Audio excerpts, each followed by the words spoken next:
आ, सबको मेरा नमस्कार। और बहुत दिनों के बाद मैं आई हूँ और पहली बार मैं हिंदी में कुछ कहना चाहती हूँ। मोस्टली वो स्टूडेंट को जो अभी उन्होंने 10th 12th standard pass out किया है और जो वर्नैकुलर मीडियम से है, मतलब जो हिंदी बोलो, मराठी बोलो, गुजराती बोलो, बंगाली बोलो, ऐसे अलग मीडियम से है, जो इंग्लिश मीडियम से नहीं है। उन बच्चों के लिए, उन स्टूडेंट्स के लिए एक खास वीडियो मैंने अपलोड किया है या अपलोड करूंगी।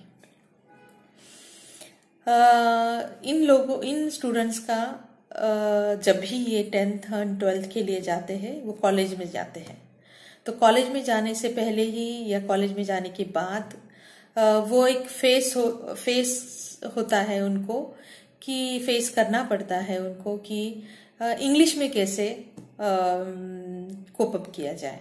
जैसे बहुत सारे जो सब्जेक्ट्स है वो इंग्लिश में रहते हैं, फ्रेंड जो रहते हैं वो बहुत सारे अलग मीडियम से आते हैं, और जब वो देखते हैं कि इंग्लिश मीडियम वाले जो बच्चे हैं बहुत अच्छे से बात कर रहे हैं और हम नहीं कुछ कर पा रहे हैं, ना ठीक तरह से एक सेंटेंस या एक पैराग्राफ ठीक तरह से लिख पा रहे हैं या बोल पा रहे हैं, तो ये सारी दिक्कतें उनमें बहुत सारी दिखाई देती है। इवन अगर पर्सन टू पर्सन, मतलब एक अगर फ्रेंड है दूसरे फ्रेंड से, तो वो भी ठीक तरह से नहीं हो पाता है बात करना।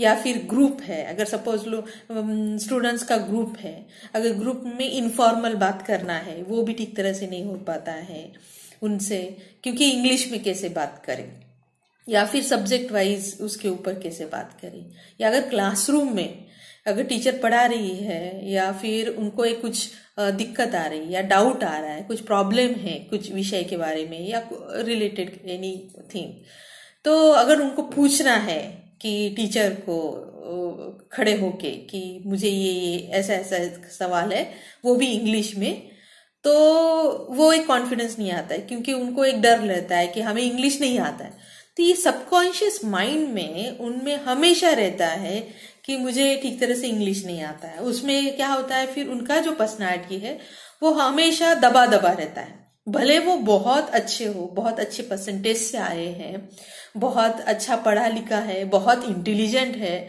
बहुत सारी हुनर है उनमें, बहुत सारी चीजें हो सकती है, लेकिन ये इंग्लिश नहीं आने के कारण, या ठीक तरह से, या किसी को आता भी होगा लेकिन वो कॉन्फिडेंस नहीं है कि मैं बोल पाऊं या मुझे आता है, मैं लोगों के सामने बोल सकता हूं या बोल सकती हूँ। तो ये जो लैक ऑफ कॉन्फिडेंस है या आपको नहीं आता है, तो उससे बहुत सारी चीजें क्या होती है, वो उभर के नहीं आता है। वो जो व्यक्ति है या वो जो स्टूडेंट है वो दिखाई नहीं देता है। सबको लगता है कि नहीं, इसको कुछ नहीं आता है, ये कुछ बात ही नहीं करता है, फ्रेंड्स में नहीं, या फिर स्कूल क्लासरूम में नहीं, तो सबको लगता है कि इसको कुछ भी नहीं आता है, ये तो डम है ये सब। लेकिन ऐसा नहीं रहता है। वो बहुत इंटेलिजेंट बच्चे रहते हैं, उनको बहुत ज्यादा हुनर रहती है, उनको बहुत अच्छे से समझ भी रहती है अपने खुद के बारे में, अपने फ्रेंड्स के बारे में, सभी के बारे में बहुत अच्छे से, इवन सब्जेक्ट मैटर में भी बहुत अच्छे से रहते हैं। लेकिन इसके कारण थोड़ा सा दिक्कत होती है।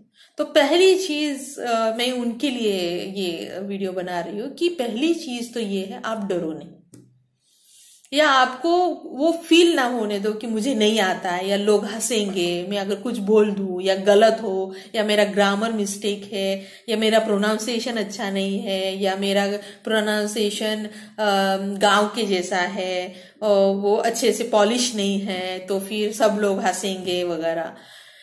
छोड़ दो ये सारी चीज, हंस रहे हंसने दो।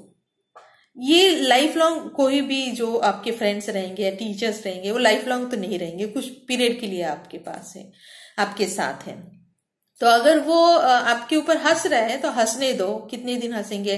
8 दिन हंसेंगे, 1 महीना हंसेंगे, 2 महीना हंसेंगे, बाद में हो सकता है पूरे साल हंसेंगे, हंसने दो। लेकिन वो जो कॉन्फिडेंस आपका वो डेवलप होगा ना, वो बहुत अलग सा रहेगा।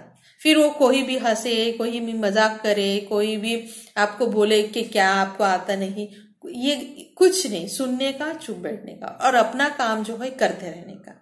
जितना भी आता है कितना भी बोल सकते हैं, आधा हिंदी में बोलो, आधा मराठी में बोलो, आधा इंग्लिश में बोलो, जो कुछ भी बोलते रहो। ट्राई करो कि इंग्लिश में भले टूटा फूटा कुछ भी हो बोलते रहो। अगर आपको लिख के रखो या उसके बाद बोलो। तो अभी इसके बारे में आप कैसे स्लोली कैसे इसके ऊपर इम्प्रूव, इंग्लिश के ऊपर आप इम्प्रूव कर सकते हैं। ठीक है, पहले तो ये हुआ कॉन्फिडेंस बिल्डअप करना है आपको। गलत है तो कोई प्रॉब्लम नहीं, फिर भी बात करना है।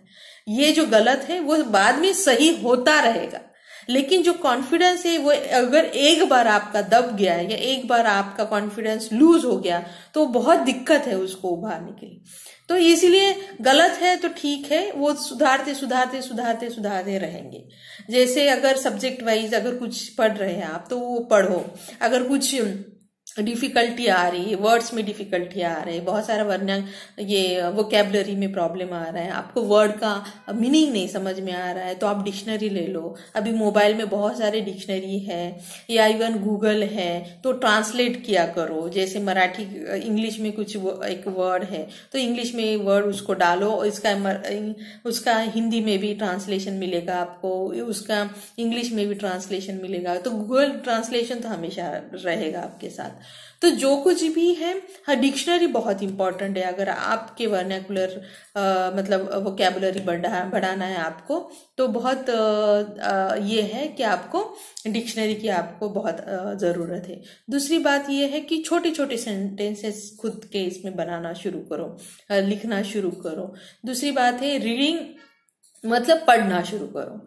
इन जो बच्चों के जो फर्स्ट स्टैंडर्ड सेकेंड स्टैंडर्ड जो इंग्लिश मीडियम के जो बच्चे हैं, तो उनके इंग्लिश के जो बुक्स रहते हैं, स्टोरी बुक्स वगैरह रहते हैं, वो पढ़ना शुरू करो। न्यूज़पेपर है वो पढ़ना शुरू करो, मैगजीन जो है वो पढ़ना शुरू करो। और स्लोली आपको वो समझ में आएगा।